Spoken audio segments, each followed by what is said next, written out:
इसके बाद विकास विवेक पार्टनर है 3:2 में 1 अप्रैल 2018 को। दे एडमिटेड वंदना, मतलब वंदना पहले पार्टनर नहीं थी, अब बनाई गई है 1/8 शेयर के लिए।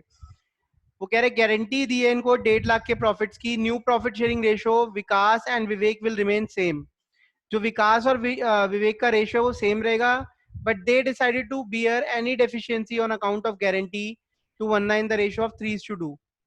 वो कह रहे जो गारंटी से डेफिशिएंसी अराइज होगी वो 3:2 में ये बियर करेंगे। प्रॉफिट हुआ है 9 लाख रुपए का। तो इसके अंदर वैसे कोई दिक्कत तो है नहीं, पता नहीं क्यों आई है, चलो फिर भी हम कर लेते हैं। देखिए प्रॉफिट कितना है, profit is 9 lakh. Profit and loss appropriation आप खुद बनाएंगे। विकास, ठीक है, विवेक और वंदना, इन तीनों में पहले प्रॉफिट बांट दो। देखो हमें तीनों का रेशियो नहीं पता, हमें विकास और विवेक का रेशियो पता है 3:2 और वंदना का है 1/8। तो ऐसा करते हैं पहले वंदना का 1/8 निकाल देते हैं इसमें से। 9 लाख का 1/8 कितना होता है, फटाफट बताना। 1,12,500। 1,12,500। बच कितना गया इसके बाद?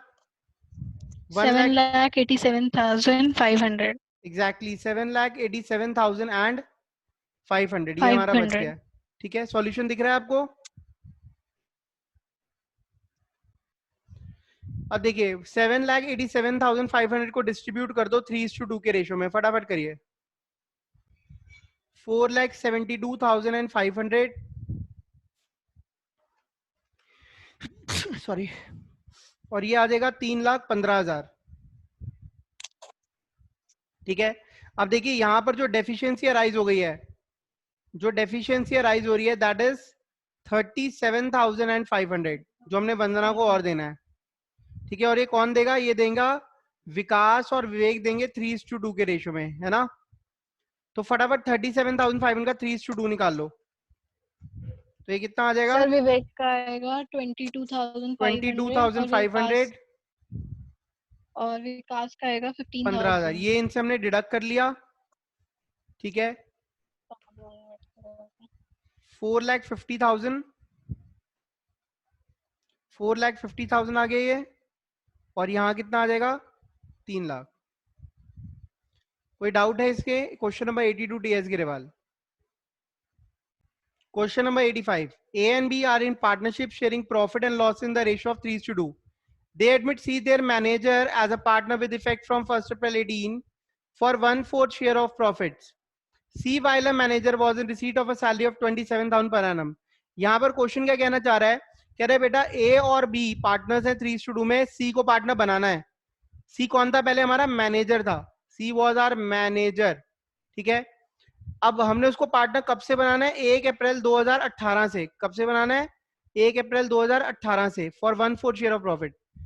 सी वाइल मैनेजर, जब वो मैनेजर था उसको 27,000 रुपए सैलरी मिलती थी साल की, and a commission of 10% of net profits after charging salary and commission. जो प्रॉफिट बच जाता था सैलरी और कमीशन देने के बाद, उसका 10% इसको कमीशन मिलती थी। ठीक है, in terms of partnership deed any excess amount, कह रहा है पार्टनरशिप डीड कहती है एनी एक्सेस अमाउंट, कोई भी ज्यादा अमाउंट है, which she will be entitled to receive as a partner over the amount would have been due to him if he continued to be the manager would have to be personally borne by A. I repeat, deed कहती है C को जो भी हम as a partner देंगे over the amount जो उसको manager, suppose मैं, जब वो मैनेजर था हम उसको 100 रुपए देते थे, अब वो पार्टनर बन गया, हमें उसको 120 रुपए देने पड़ रहे हैं, तो फालतू देने पड़ रहे हैं 20 रुपए। तो वो जो 20 रुपए फालतू देने पड़ रहे हैं वो कौन देगा? अपनी जेब से ए देगा, फर्म नहीं देगी। क्लियर है बात? इसके बाद प्रॉफिट फॉर द ईयर 2,25,000, हमें profit and loss appropriation account बनाना है, मेक फॉर्मेट। हाँ जी, सो अब देखिए यहां पर हमारा जो नेट प्रॉफिट है, नेट प्रॉफिट कितना था जरा बता दो भाई। नेट प्रॉफिट का अमाउंट कितना है? दैट इज 2,25,000, यही है ना।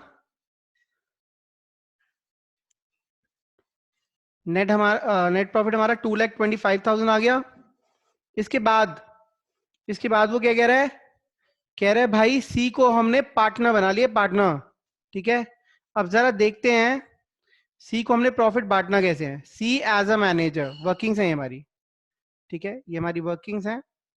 सी जब मैनेजर था तो हम उसको क्या देते थे, 27,000 रुपए सैलरी देते थे, ठीक है, ये हो गई उसकी सैलरी, ठीक है, और उसको हम प्लस इसके साथ साथ हम उसको कमीशन भी देते थे। इसको ऐसा करते हैं, थोड़ा सा नीचे लिख देते हैं हम, ठीक है। सी को हम क्या देते थे, सैलरी और कमीशन, फटाफट बताएंगे। सी को हम सैलरी कितनी देते थे, सी को हम सैलरी देते 27,000 रुपए, और हम उसको कमीशन देते थे, कमीशन कितनी देते थे हम उसको, कमीशन कितनी देते थे, फटाफट बताइए भाई, कमीशन कितनी देते थे, यहाँ क्या अमाउंट लिखा हुआ है, कह रहे 10% of net profit after charging such salary and commission, ठीक है। तो यहाँ पर आप इक्वेशन बना सकते हैं अगर चाहें तो, ठीक है। अगर आपको याद है कुछ बातें 11th क्लास की तो बहुत बढ़िया, अगर नहीं भी याद, इसमें मैनेजर्स कमीशन वाला फॉर्मूला लगा सकते हो आप, ठीक है। कैसे, वो कह रहे हैं 10% हम देते हैं किसका, नेट प्रॉफिट में से हम माइनस करते हैं सैलरी और कमीशन, ठीक है जी। तो अब देखिए, अगर मैं कहूं मेरी कमीशन को मैं एक्स लेट कर लेता हूं, तो ये भी एक्स हो गया, X is equal to 10% of net profit, net profit was 2,25,000, salary 27,000 और कमीशन कितनी है, एक्स। इस इक्वेशन को भी आप सॉल्व कर सकते हैं, और अगर आप ज्यादा मेहनत नहीं करना चाहते तो शॉर्टकट लगा सकते हैं, ठीक है। शॉर्टकट लगा सकते हैं, और वो शॉर्टकट क्या होता है याद है, किसी को याद है शॉर्टकट मैनेजर्स कमीशन कैसे निकलती है। इसके दो केस होते हैं, एक होता है सिंपल, एक होता है इनडायरेक्ट कैलकुलेशन। उसमें हम क्या करते हैं, रेट लेते हैं और अपॉन में लेते हैं 100 प्लस रेट, और उसको मल्टीप्लाई कर देते हैं प्रॉफिट, ठीक है, माइनस सैलरी। तो हम माइनस कर सकते हैं क्योंकि सैलरी हमें पता है, लेकिन हमें कमीशन का पता नहीं है, तो अभी हमने ये फॉर्मूला लगा दिया। तो ये हो जाएगा 10/100 प्लस 10, प्रॉफिट आ रहा था हमारा 2.25 लाख, वो कह रहे हैं सैलरी इसमें से माइनस करनी है, कमीशन भी करनी है, लेकिन कमीशन नहीं पता, तभी हमने ये वाला फॉर्मूला लगा दिया, रेट अपॉन 100 प्लस रेट वाला फॉर्मूला, ठीक है। एक मिनट रुकिए, कह रहे बीच में वीडियो पॉज हो रही है।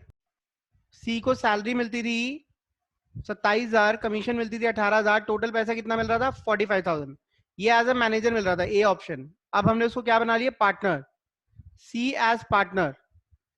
एज अ पार्टनर उसको क्या मिलना चाहिए, एज अ पार्टनर उसको मिलना चाहिए 1/4 शेयर इन प्रॉफिट, ठीक है। प्रॉफिट में 1/4 शेयर, मतलब अगर 2.25 लाख के प्रॉफिट्स हैं उसमें 1/4 शेयर, ठीक है। तो ये आ जाएगा 56250, ठीक है। ये कितना आ गया 56250, ठीक है। अब बताइए ए ऑप्शन ज्यादा है या बी ऑप्शन ज्यादा है, कौन सा ज्यादा है, बी ऑप्शन इज बी। मोर, है ना, ये मोर है। तो कहते हैं भाई अगर उसको एज अ पार्टनर कुछ ज्यादा पैसा मिल रहा है तो ज्यादा वाला अमाउंट कौन देगा, ज्यादा वाला अमाउंट कौन देगा, मैं ए भी हटाया तो ऐसे लग रहा है पार्टनर्स के नाम है, ठीक है। वो कह रहे हैं अगर उसको पार्टनर बना के ज्यादा पैसा देना पड़ रहा है तो ज्यादा कितना देना पड़ रहा है, एक्सेस अमाउंट कितना है, एक्सेस अमाउंट आ रहा है 11,250। कैसे आ रहा है, 56,250 में से 45,000 जो हम उसको पहले देते वो लेस कर दो, तो ये बच गया 11,250। ये पैसा जो है कौन देगा अपनी जेब से, ये पैसा जो है वो पर्सनली ए देगा, मतलब ये फर्म नहीं देने वाली है, ए पे करेगा, ठीक है। क्लियर है बात। अब हम प्रॉफिट का डिस्ट्रीब्यूशन आपको दिखा रहे हैं, प्रॉफिट का डिस्ट्रीब्यूशन कैसे होगा, ये देखो। प्रॉफिट जो आए हैं वो हमें प्रॉफिट हुए 2.25 लाख के, आई रिपीट बहुत इंपॉर्टेंट है ये, 2.25 लाख के प्रॉफिट हुए हैं। 2.25 लाख के प्रॉफिट में से फर्म ने सबसे पहले सी को 45,000 दे दिया, ये फर्म ने दे दिया। इसके बाद जो बच गया 1,80,000, वो फर्म ने किस में बांट दिया, ए और बी में बांट दिया, क्योंकि फर्म ने कहा था हम जो देंगे वो 45,000 ही देंगे, हम ज्यादा पैसा नहीं देने वाले, कम बनता है तो ठीक है, ज्यादा नहीं देंगे हम, ज्यादा जो होगा वो ए अपने पास से देगा। अब फटाफट 1,80,000 को आप बांट दीजिए ए और बी में, किस रेशो में, 3:2 के रेशो में, 3:2 के रेशो में, ठीक है।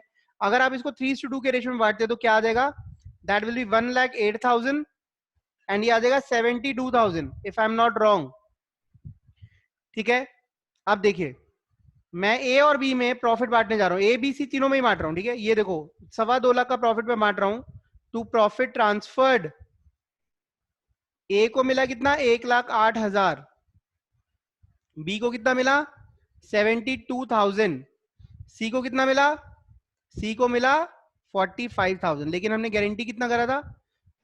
ए ने गारंटी करा था कि वो उसको 11,250 जो भी एक्सेस अमाउंट होगा अपनी जेब से देगा। तो ये 11,250 इसके पास चले गए। हमने टोटल 2.25 लाख के प्रॉफिट को इस तरीके से बांटा। कोई डाउट है तो यू में आस्क, फटाफट आप इसको पूछ लीजिए।